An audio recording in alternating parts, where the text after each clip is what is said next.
விருதுநகர்ல உள்ள பள்ளியில சுமார் 6 வருஷங்கள் மட்டும்தான் பள்ளி படிப்பை படிச்சிருக்கிறாரு நம்ம கர்ம வீரர் காமராசர்.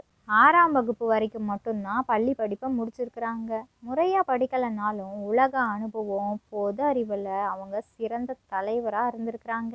அதனால தான் அவங்களுக்கு படிக்காத மேதை அப்படிங்கிற சிறப்பு பெயரே வந்திருக்குது.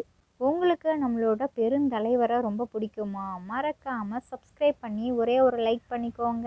முதலமைச்சராக இருந்தாங்கல்ல, அப்போது ஏழை எளிய மாணவர்களுக்கு கல்வியை பெற பள்ளிகளில் மதிய உணவு திட்டம், இலவச சீருடை உள்ளிட்ட திட்டங்களெல்லாம் செயல்படுத்தி இருக்கிறாங்க.